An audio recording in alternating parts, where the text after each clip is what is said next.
Hi guys, gnembon here and welcome to this short review of the current snapshot for 1.13 Aquatic update, which is currently 18W11A.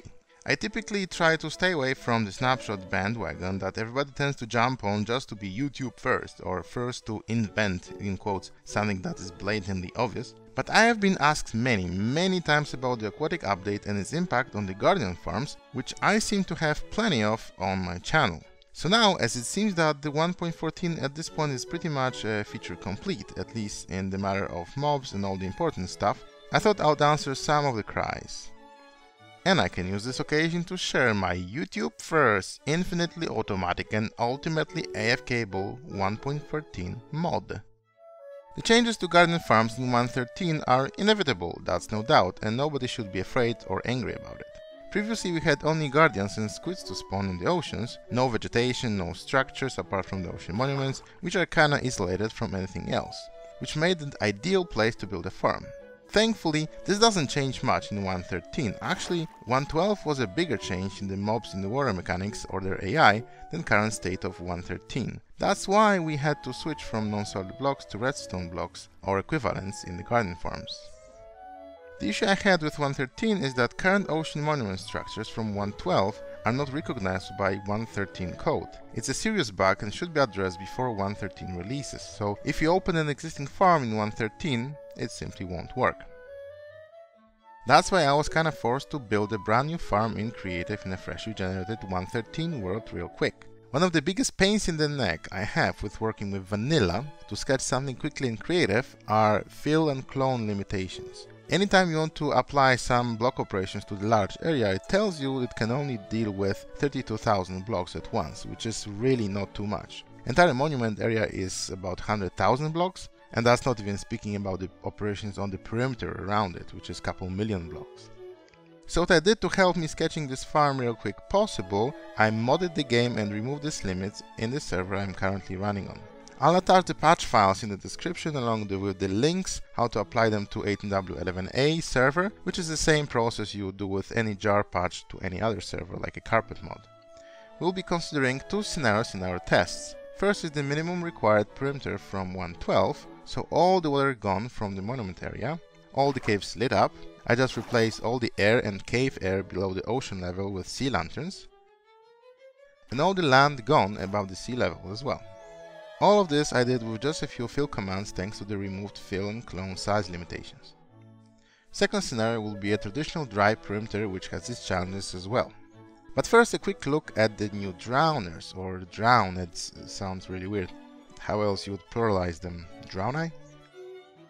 Anyways, they are second hostile mob that spawns in waters, but unlike guardians they spawn anywhere. User 314PyWM from Reddit did some analysis on the obfuscated code and figured out they have about 5/500 chances to be selected for spawning, so it's similar to witches.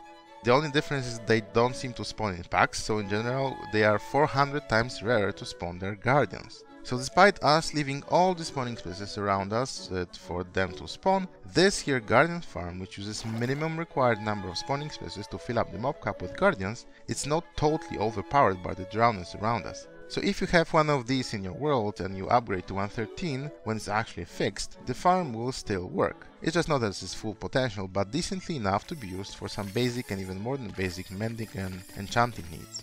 The reason I have had mob spawning disabled is the bug with drowners pathfinding, which causes the world to crash and stay in a crash loop from now on. This means that we would only be able to check how the farm works for maybe a few minutes before the world crashes. However, if you encounter one of these, there is a way to fix it. If you run the world as a server, you can change the difficulty to peaceful before any player logs in, but then don't be surprised if your world crashes back again at some point. I included the link to the bug report with my code analysis of the reasons why this happens in the description. If you want to keep the oceans around us like that, there is a bunch of things we can do to mitigate drowner spawning a little bit. I tried some simple spawn prevention methods with kelp, but they still seem to spawn inside kelp. Bubble columns may also work, but I haven't verified. I think it's just too laggy to recommend the solution to anybody, even if it works. If you have a lot of sand from any sand farms and you are willing to cover some of the area with sand around your farm, that would work too to prevent them from spawning, but that would be a lot of work and destroy the environment. Placing a bunch of light sources on the ocean floor is also possible, but will only reduce spawns right next to the ocean floor, especially that light doesn't reach that far underwater. The most important thing is to prevent drowners from lingering around the players within 32 blocks away from them, but they should eventually swim up and eventually leave the close proximity to the player. In general, in this kind of farm, the player sits around Y10, so any mobs close to the surface is definitely outside of the 32 block radius around the players. The only thing that I would really recommend doing is to fill up completely all the flooded caves within 32 blocks away from the player position to prevent stragglers to hang around and not despawn. There's one more possible method that would kinda reduce their spawning a little bit, would be to cover the perimeter area outside of the farm area with blocks at the build limit, just to increase the height map and therefore reduce the chances for drown to spawn even 4 times more than with regular oceans.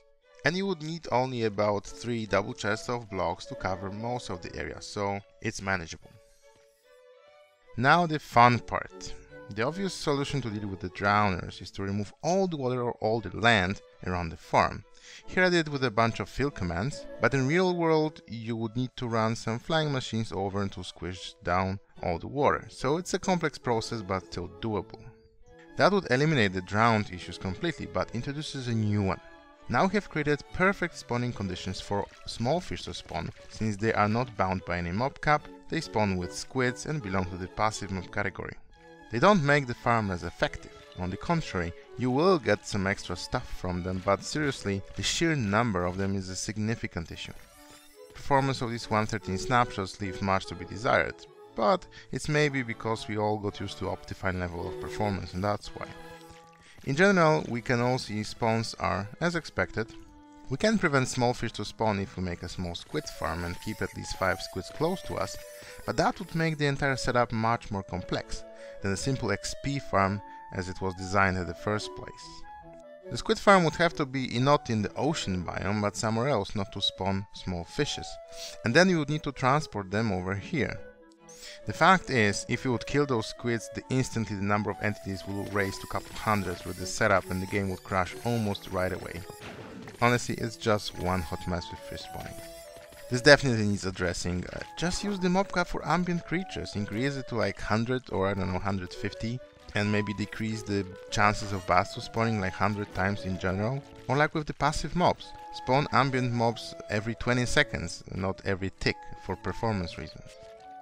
Anyways, that would be it for today, a little update from me about the state of the garden farms in the midst of the snapshot time. So far, aesthetic content wise, it looks like a very interesting update. Lots of new blocks, lots of new structures, lots of new mobs. But technical feature wise, it's still very broken due to lots of changes that happen behind the scenes. All the village mechanics are not functional, so no villages, no village breeders, no iron farms, no villager trading, rails are all changed and bugged out, world customization is all disabled at this point. Mentioned here, structure generation and upgrade path from previous versions is all messed up, the whole fish spawning catastrophe, and they haven't even introduced dolphins yet. But we should hope it's all gonna be fixed soon.